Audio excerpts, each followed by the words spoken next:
Patrick King here is turning on the Facebook Live. So if you miss anything, you can watch the video on our website, on our Facebook page. And if you really want to shine, you can share the video on our Facebook page to your Facebook page. I don't know how to do that, do I, David? But nonetheless. And then everybody will know that you were here this evening. So please welcome Michael Connelly, Robert Anglen,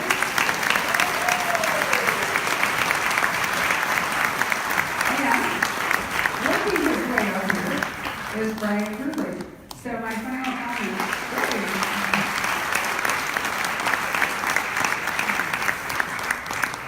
is what these guys have in common, besides being great writers and terrific people, is they're all reporters, or they have been reporters, or they're continuing to be reporters, which I think has a lot to do with how they write and inform their fiction. Michael, it's on, so you just pull it out. No, I mean that one. Welcome, and a round of applause for the Poison Pen. So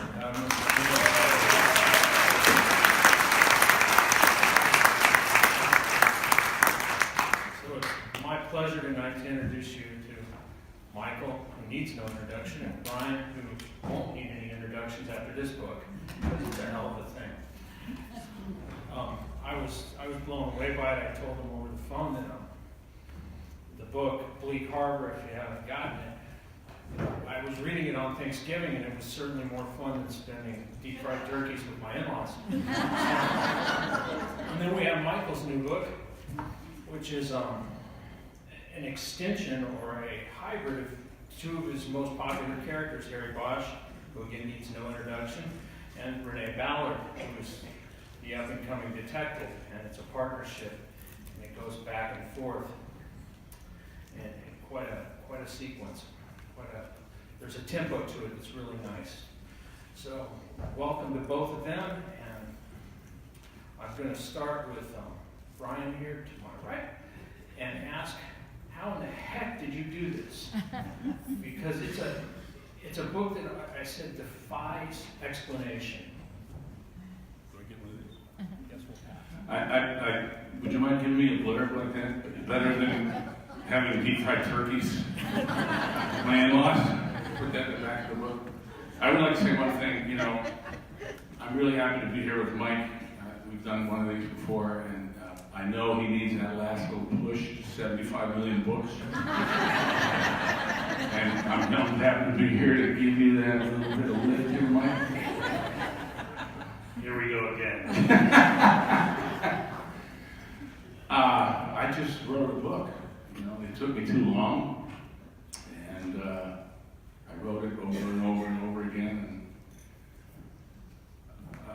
What does too long mean? Well, the last time I saw you, I started on this book. That was 6 years ago. Wow. But I also went through like a year and a half of rejections before my friends at Thomas and Mercer picked it up.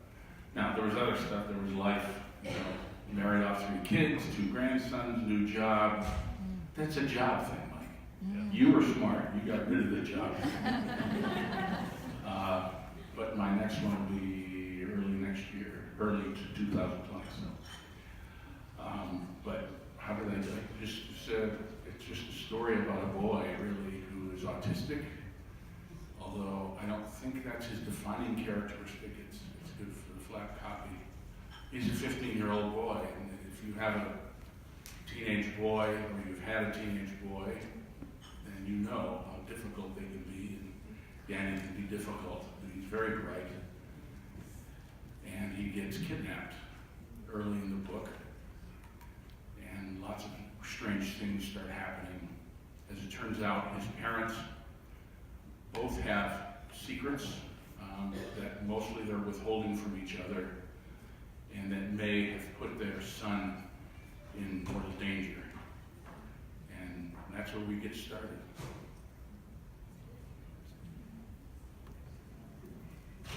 And Michael, your new book, as I said, is a hybrid, and I'm kind of curious what made you decide to put Bosch with Ballard, and then I'm going to ask you why Ballard. How come Ballard has risen to this level so fast? What did you say about the hybrid part? Why hybrid? it's a crime novel, obviously. I thought it was pretty clever having 2 points of view until Bleak Harbor came around. But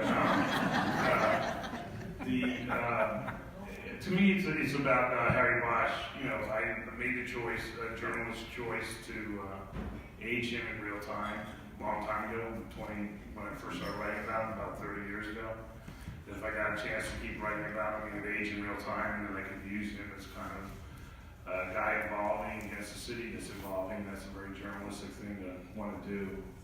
But now he's, you know, and I said he's 1950, born in 1950, so now he's getting up there, and so hopefully this book has all the, you know, ingredients and things we need to have to enjoy the read. But to me, it was about Harry finding kind of a kindred soul, someone that he thinks he can pass his mission on to, and so I think Renee. It doesn't mean it's the end of Harry Bosch. It kind of sounds like it was, but no. But I think Renee is going to be a bigger part in my writing life, and so this is kind of like the passing of the baton in a way. And you know, why Renee?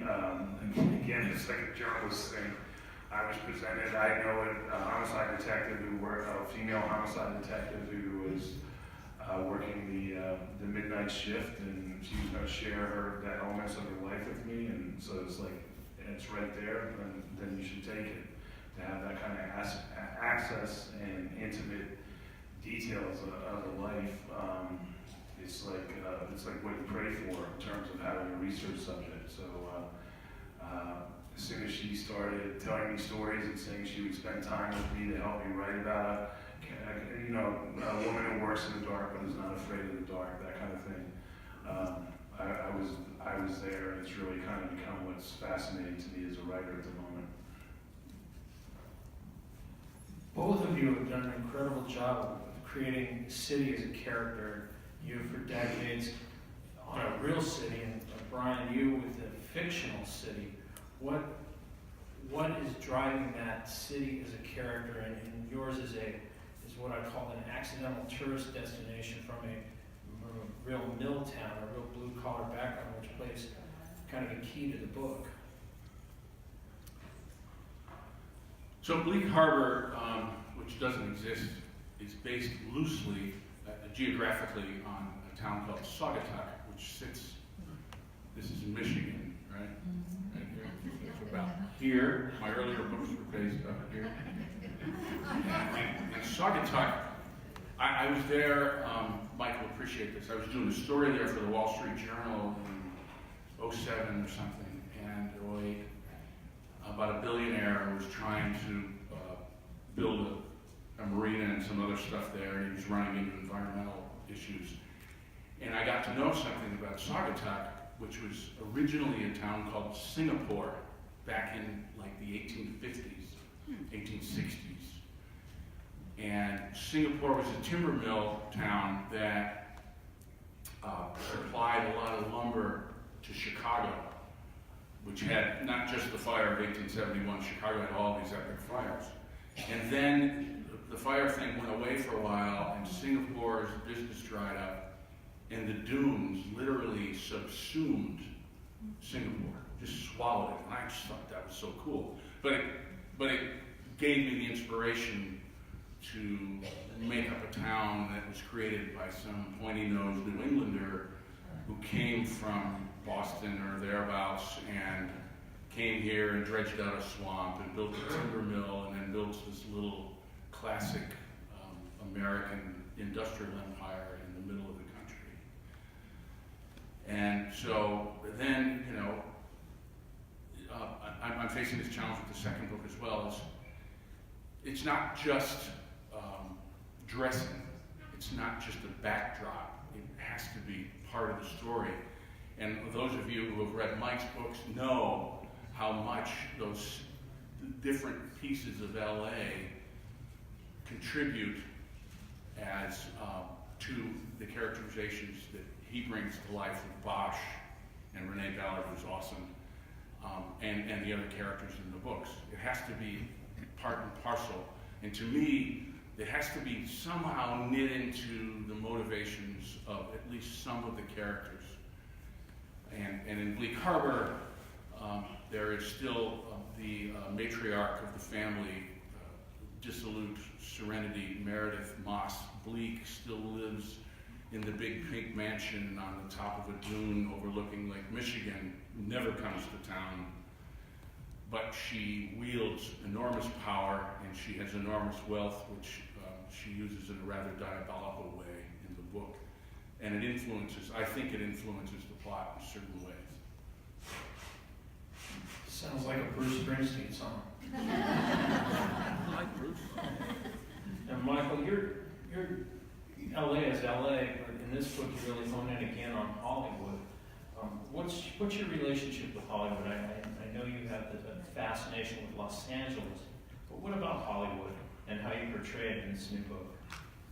I think it just comes out of science, the same answer all the time. It's about access.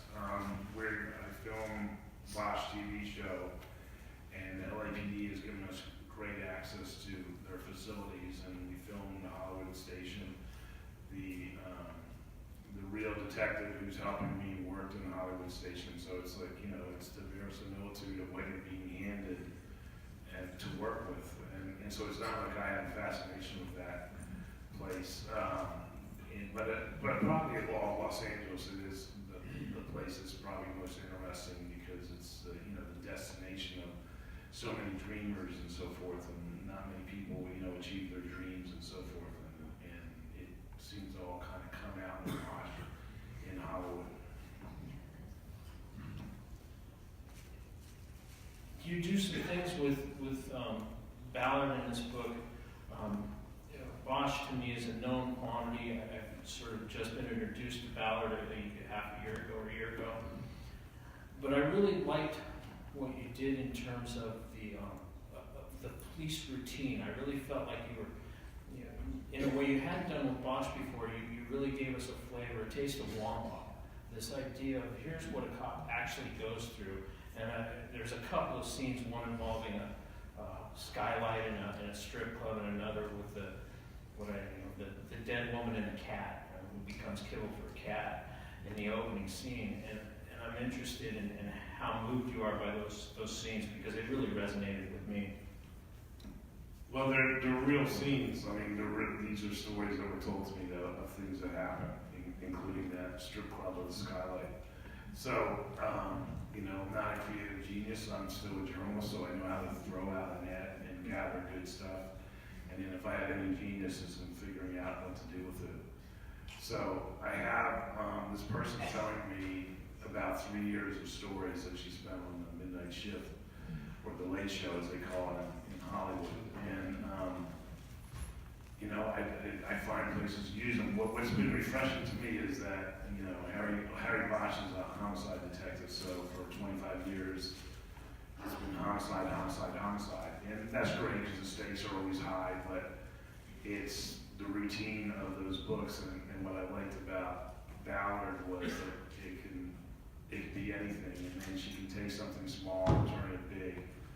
And so it's kind of, probably micro, but it's been a departure from what I've been doing for a long time.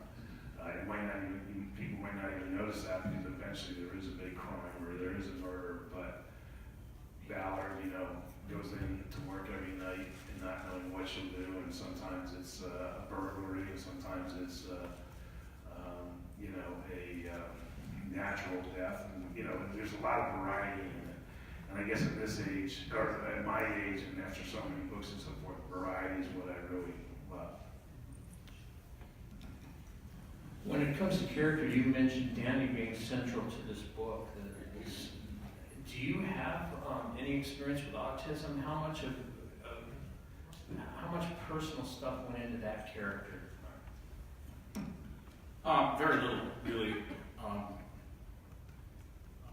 A few people have asked me, did I do a whole bunch of research on autism? And I did some reading. In the reading I did, I learned that there's wide disagreement about what it is, about what causes it, about how to treat it.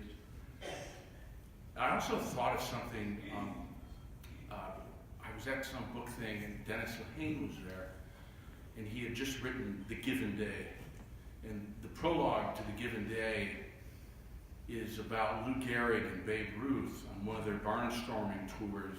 They go off in the winter and go through the South, and they would play these games with the local guys, and then Gehrig would go to bed by himself, and Ruth would go to bed with some local lady, and they would go to the next town. And I asked Dennis, did you do a lot of research for that? And he said, no, I really didn't. I really wanted to render those characters as I felt them in my heart. And then he went and did some fact checking to make sure he got things correct in that time zone. And so I did some research, but basically I didn't want Danny, even though he's autistic, I didn't want him to be defined by that. I wanted him to just be a 15-year-old boy who has some issues. And we had a 15-year-old boy at one point, and he had issues. So, as it turns out, I have a grandson who is on the spectrum. He was not conceived yet when I conceived of Danny, but I am certain that Sawyer, who is a very sweet boy, as opposed to Danny Peters, I am sure that some of what I absorbed through osmosis by being with Sawyer and being around him, I'm sure that influenced me, especially in the latter stages of the book. I can't think of a particular thing. I didn't take a thing Sawyer did or said or behaved in a certain way that I grafted onto Danny. I don't generally work that way, but I'm certain that in my subconscious it influenced me. Now this is your fourth book, and forgive me, I haven't read the first three, the Starvation Lake trilogy, but as we were talking, you set it up so that there was this central character, which is very different than how I took Bleak Harbor, where you have a protagonist who walks you through the story, and it's not like that in this book. At least that was my takeaway, that you give us a cast of characters, each one as important as the next, and they're all doing some bad things and good things and trying to sort it out. I assume that's intentional, but how much harder was it than taking a protagonist, a reporter, say, and working him through a whole story, or a cop? Well, the first three books I wrote, which are set that upper part of my hand in Michigan, Starvation Lake, were narrated by one guy, Gus Carpenter, in the first person. And I had an editor who ended up rejecting Bleak Harbor twice, 2 different versions, who was encouraging me to write this book and saying, get out of your comfort zone. So I definitely did that. And originally I thought it would be Danny, his stepfather Pete, and his mother, Carrie. And then there's this guy named Quartz, who's in the book, Quartz like the stone. He was supposed to be in the book for 2 pages. And he got on the page, and then I'm like, okay, so where's this guy from? And I got to put a little history in, and the next thing I know, he's a major character. And then I wanted somebody, like a third person, to observe Danny, who has nothing at stake in it, but can tell us about this boy that she sees and his family. And so I pulled in a reporter who appears briefly in 2 of the Starvation Lake books, named Michelle Higgins. I always loved her. And I'm like, well, let's get Michelle in, and then it basically got out of my control. You think, you're the god? No. I called you the web maker. Yeah. So, speaking of character, I'm going to go back to Ballard. You have some, and I owe it to my 14-year-old to say that I left your book out while I was reading it, Dark Sacred Night, left it on a table, and the next morning my daughter comes up to me and she says, you tell that Mr. Connelly that I like Ballard, he better write more about her. I was like, so you read the book? And she's like, I read enough. I said, and okay, we'll skip the porn parts, but good deal. So she was really intrigued by the fact that, well, she said she doesn't take any nothing. And I said, okay, and she really liked the beach stuff. She was really in love with the idea that you've set this character apart with the beach and the Hawaiian background and the fact that she's kind of ruthless. But my daughter said she enjoyed that quite a bit. Tell her thanks. Was there a question from her or you?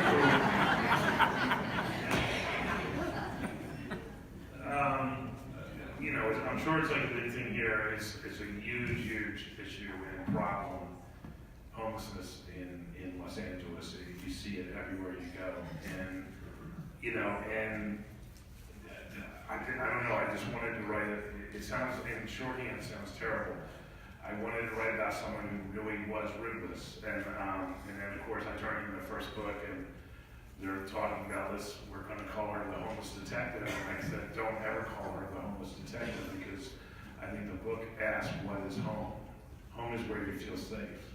And this kid, this woman, who, when she's a kid, she grew up, I guess you could say she was homeless then. She lived on beaches in Hawaii.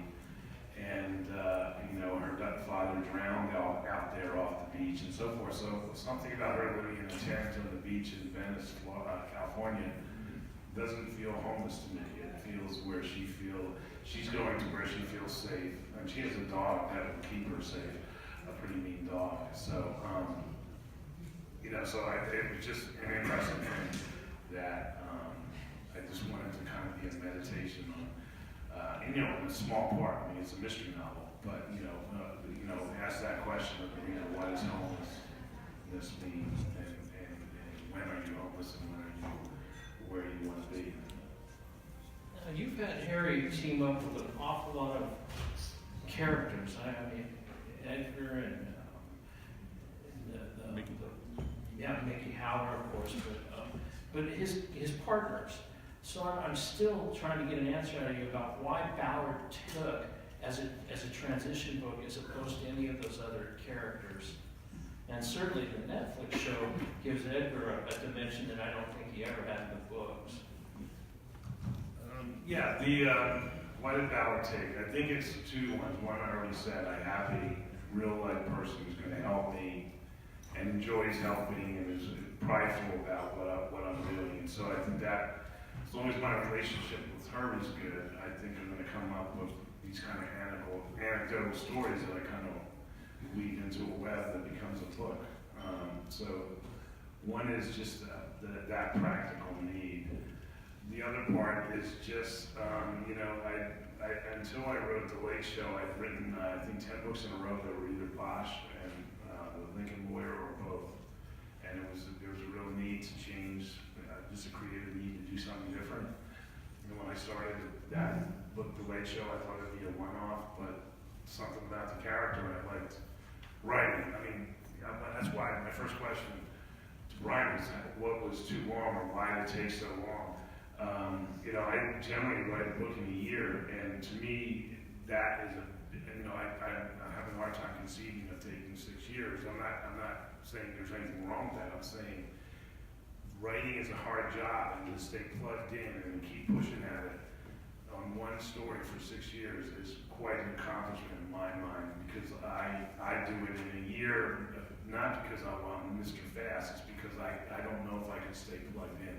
And so for me, it's about finding characters that will sustain me for a year.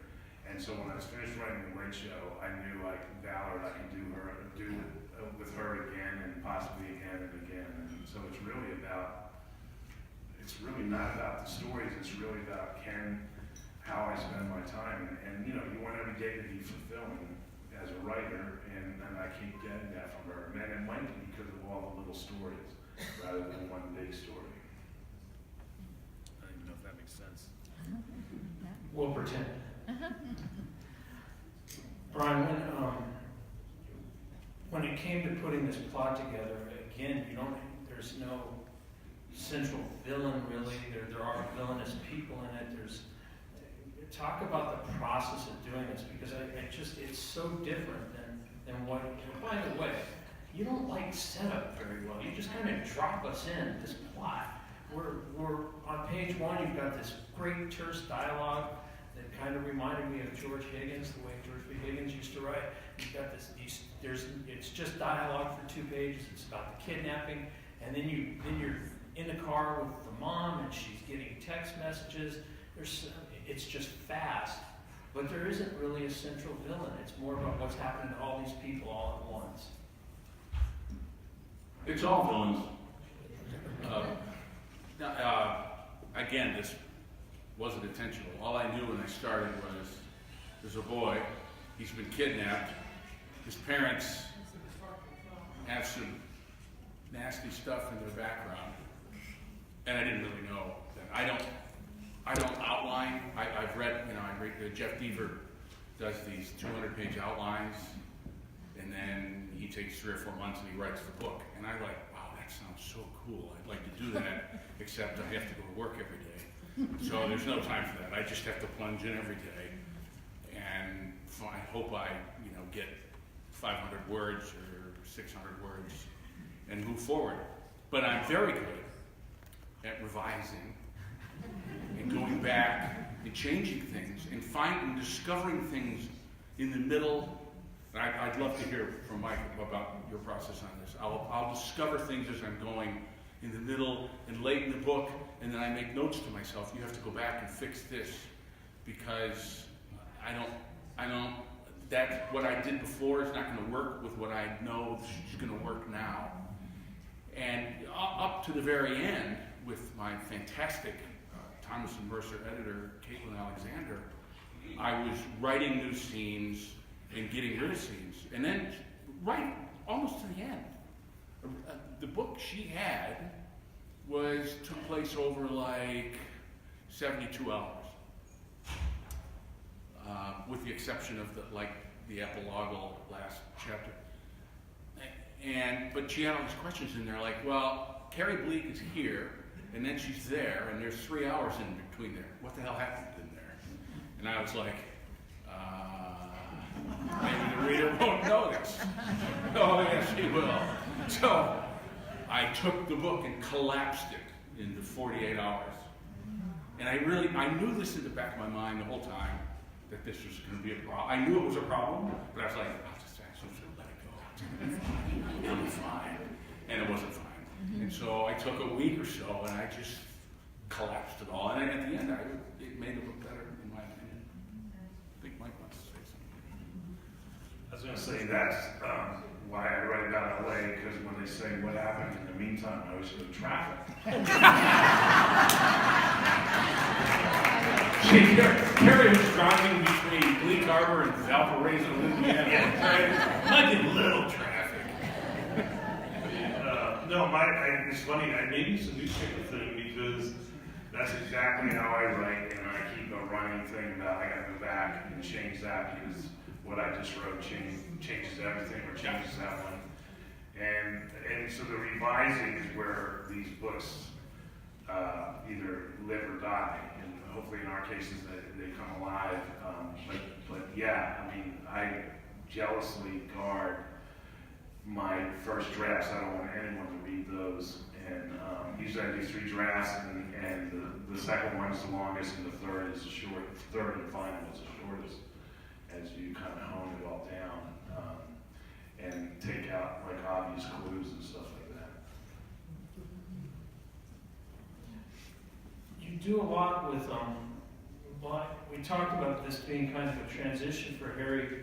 I felt like I really enjoyed the San Fernando Valley component, and I thought, wow, okay, this is going to be Harry for the long stretch, and now you're playing with that a little bit, and I felt, I said in the review, it feels like almost this is like a transition for you too with these new books, and that you haven't been satisfied with where Harry ends up because you keep moving him around. What's your answer to that? Well, I think you just got to keep reinventing. I've had a rare thing happen to me that I've been able to write about the same character over many books in 25 years, and I think it's because there's been some turns and switchbacks in his path along the way, and that can be from job change to fatherhood and things like that. And I just think it felt, you know, in my mind, I was thinking the San Fernando trilogy. It felt like 3 books doing that. As interesting as it was, and as much cooperation I had from that little police department, I just don't want to write like 10 books about that. You know, I want to go in a new direction and with, well, I shouldn't talk about what happens in Dark Sacred Night, but I think you can see by the end of that book that Harry has a new direction. And so hopefully that will sustain him, you know, for another 3 books or so. You call it the Ballad trilogy or something. Yeah. How important is plot to you? Because I feel like your books are very character driven. I mean, it's always Bosch or it's Mickey or now Renee Ballard. Are the plots, do you come to the plots after you figure out what you want them to do, or are the plots central to what they're doing? It's kind of an inside-out question. Yeah, I don't know. It's all part of one thing, you know. You can sit up here and talk about place and character and plot, and it's like, what are you going to do without one of those? Nothing. So it's all part of stuff.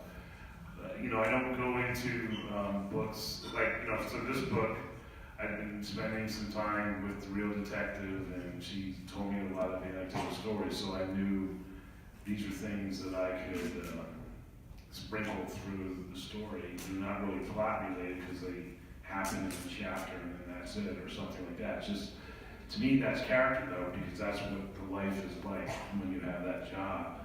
So then you're taking plot and making a character. So I don't know. It's all important. I think the more you do this, the more you feel like that stuff will take care of itself. As long as if you keep your eyes on the prize, which is delivering a character that the reader's going to connect to, or a couple characters in this case. You know, if that's the main thing. That's why people love a great plot and a great switch or something they didn't see coming. They love that. But they're not going to read these books if they're not wanting to ride in the car with the character. And that's you know, priority number 1. You do some things with Harry in this book that I don't think I've seen in the past. I mean, you clearly are acknowledging his age by virtue of his profession and what's happening to him. But I feel like you're letting him slip a little bit. Like you have him make mistakes. I mean, Harry has never been perfect, but in this one, he really seems to kind of take ownership of some mistakes. And I'm wondering if that's part of this transition. Yeah, probably. I mean, you know, it's just getting closer to reality of everyone's real lives. You know, I'm very lucky. I know that you know, I've been writing about Harry Bosch a long time. I'm confident that people want to keep reading about him. So it gives me a lot of freedom to have him make mistakes and acknowledge them and just be like everybody else. You know, the next book opens with him walking with a cane because he's had a knee replacement, so, which I'm heading towards myself. So, you know, I just love that part. What a fantastic gift I've been given to be able to write about this guy aging from age 40 to right now he's 68. It's just amazing. Brian, do you want to be writing about Danny in 25 years? Probably not. No, I don't know. I'm just going to finish the next book on time. And Danny, the next book is set in Bleak Harbor. Some of the characters carry over, but it's not a sequel per se to what happens in Bleak Harbor. It's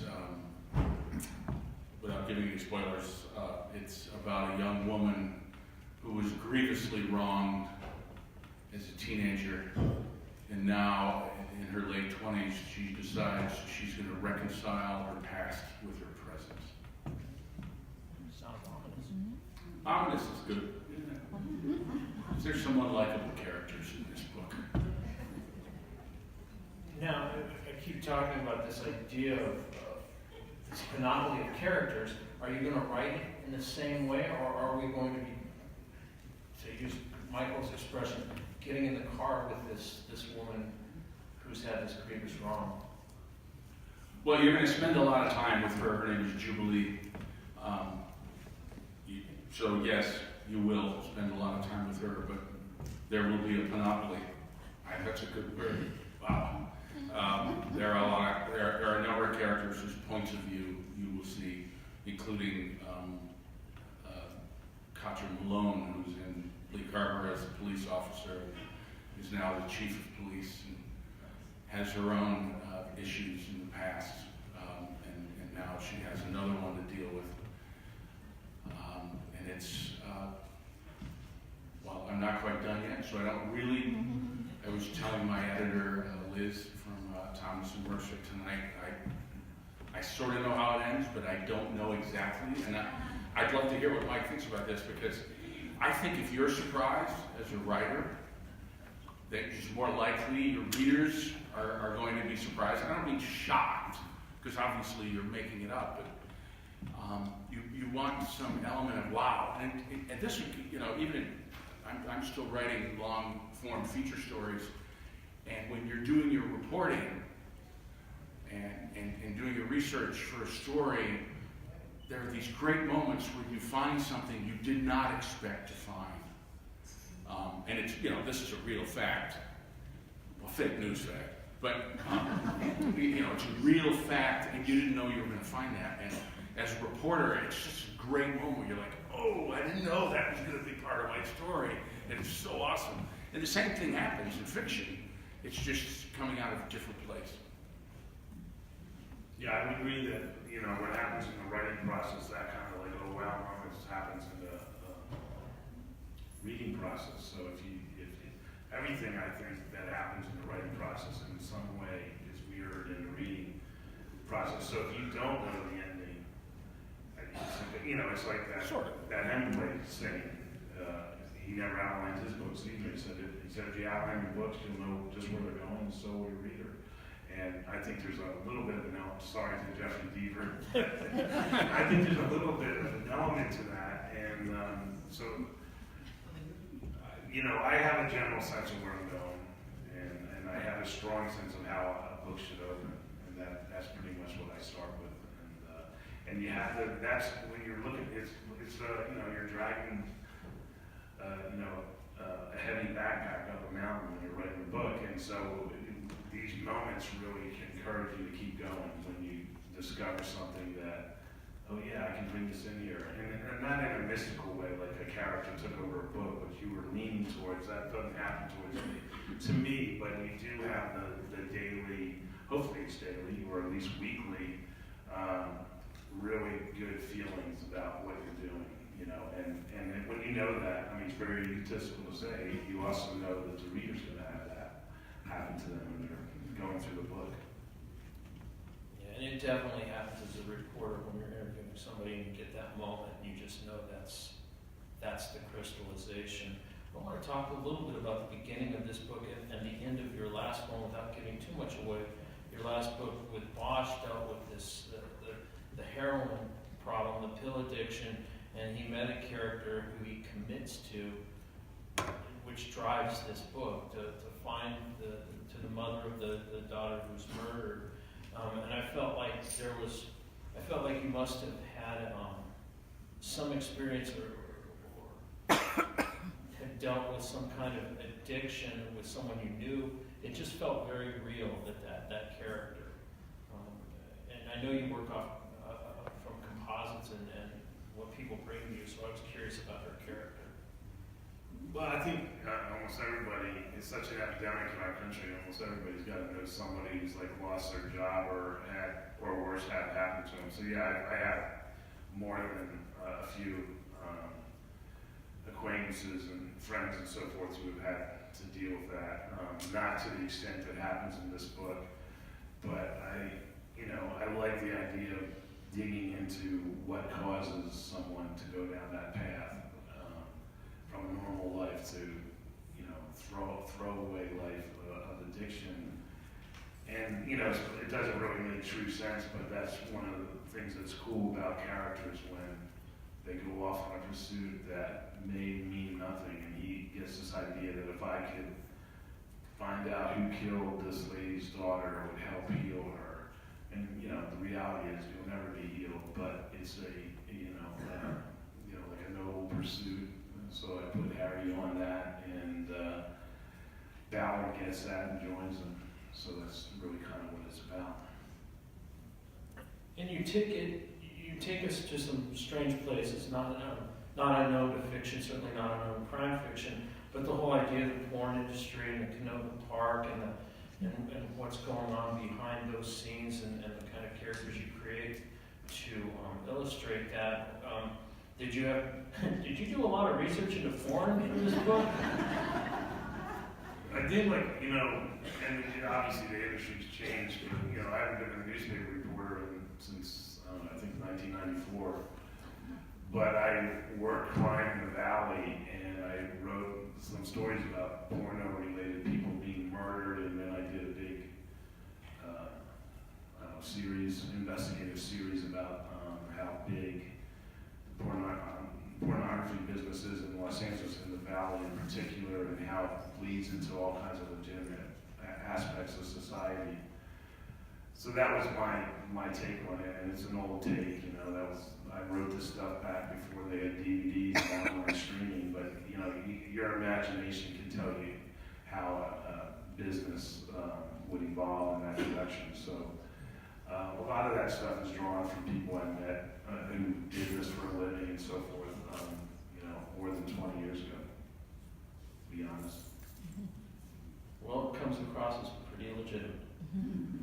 Brian, your experience with porn? Oh, I mean, Hang on.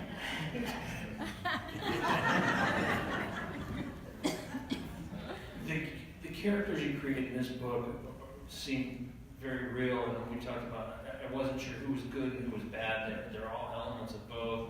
Who is the character that you're most proud of in this book? Who drives it for you, other than Danny, which is at the center of everything? Well, Danny is. I love him. Kind of miss him. But the other, his stepdad Pete. He's kind of a loser. I kind of like the guy because I know a lot of guys like him. He's a good guy. He just doesn't know what the hell he's doing. And so, but the one who really drives the book is his mother, Carrie. And Carrie is the daughter of the woman who Serenity, Meredith Moss Bleak, and she's essentially estranged from her mother. And Carrie was rebellious as a young woman, and she got involved with a man she shouldn't have gotten involved with, who was Danny's birth father. And she's made some bad decisions in her life, but she really loves this boy. And Carrie's, she's tough, to me, she's just an admirable woman who's trying to make decisions, and the one she makes at the beginning of the book is a bad decision. And it leads to some bad things, but her whole goal in this book is to get her boy back in her arms and get them off to a life of their own. So I would guess it would be Carrie, although Courts is just a blast. He's an ex-NSA guy who leaked a bunch of documents to Politico, got burned by the reporter, and now he's on the run. But he's really good at hiding. He's really good at finding things, and rich people hire him to find things for them. He's a fixer and a hacker, and he's awesome. And I'm hoping someday I can write about him again. I really can't. When I read the book, all I thought of was my office with strings to tape, a three-dimensional chessboard, because it's just so multi-layered. I can't imagine not writing with an outline, so I'm kind of blown away by that. I do like a reverse outline. So it's really tedious. I hate doing this. So I write a couple chapters and then I go, all right, I have to go write summaries of the chapters. So I don't have to go back and read an entire chapter to find something. So I have this file, a Word file called Contents. It's a pretty sexy name, by the way. And it's just chapter summaries and things I've already written. And so that sort of gives me, I can look back, and then like Mike said, I have another file where I say, here's what I have to go back and do. And recently, in my new manuscript, I took all the things I knew I had to do, and I went back and just put them in the manuscript where I think I have to do them. So the manuscript now is a bunch of, words, and then every now and then there's a big blotch of highlighted yellow stuff saying, hey, dumb shit, do this here, make this character different, get rid of this, get rid of that, and I'm going to do all that on the next pass. Now I understand the 6 years. Well, this one's only taken me, not even a year, 8 months. So once you got it, you know. Or once you know it, you got it. Mike, I'd be remiss if I didn't ask about the continuation and the success of the Netflix series Bosch, which I really enjoy, and I know my family does as well, because I let my kids watch anything. Where are you taking Bosch? I'm sure Netflix appreciates a shout out, but it's on Amazon.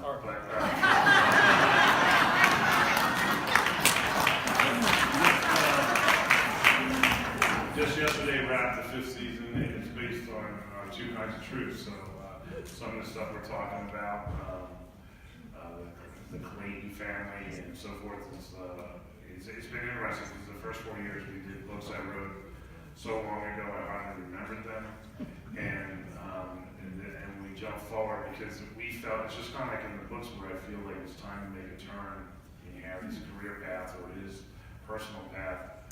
We felt that on the show, and in Two Kinds of Truth, last year's book, he goes undercover, and so that was really attractive to the creative people on the show to show Harry in this completely different way, and so that became what we did. So that would be the 5th season, and we got approval to do a 6th season, and we're still trying to figure out what we'll do with that.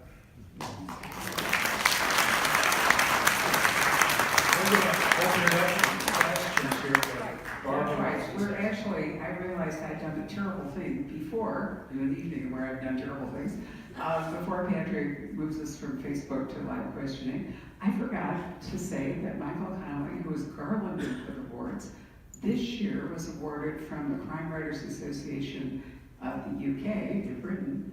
Actually, it is Britain, maybe only going to be Britain before too long. Right, the Diamond Dagger Award. So Michael, tell us about it.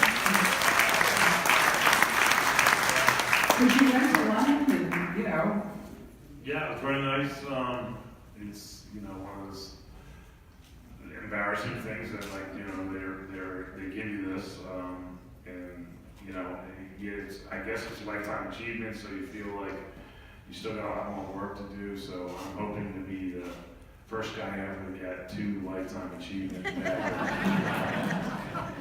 And it's funny. It's a dagger. It's like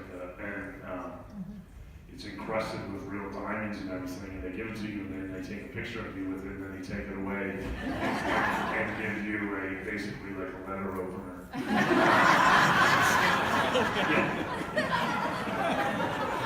If you're a woman, you get a diamond earring. That's how that works, because sometimes it is the people. This is Cartier. It's called the Cartier Diamond Dagger Award. So they're the guys that do it, right? Yeah, it's pretty nice.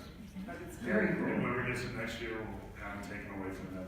I think they lock it up in the vault and you go back. But anyway, I said that in part because one of the tremendous things about Michael's work is that it is published all over the world. How many languages and publishers do you have, countries now? Oh, I don't know, a lot. I don't keep track of that stuff yet. Yeah. But anyway, it's wonderful to see you get awards from other countries besides America. Michael's I'll first tell you a book. story about Okay. one of those awards. They have a thing in France called the 38 Caliber Award. And I won it once, and it's not a real fancy group that gives it out. It's actually in a bar, but it's a real gun, and they put a stopper down the barrel so it won't fire. But it's a real 38 caliber gun, and I was over there in France, and there's like no way I'm gonna get this home. So I gave it to my translator. I said, look, you deserve half the credit. You translated the book, you can have it. And he drove home from the bar and got pulled over for his DUI. And he has his gun on the seat next to him. So he spent the night in jail. So these awards are not cracked up. So I guess I'm glad I didn't have a dagger on the plane with me coming home. Now, wasn't that a living example of not plotting anything? You just got a surprise answer. It was wonderful. Anyway, I want to thank our Facebook audience, and Robert, if you want to open up to questions, it would be terrific.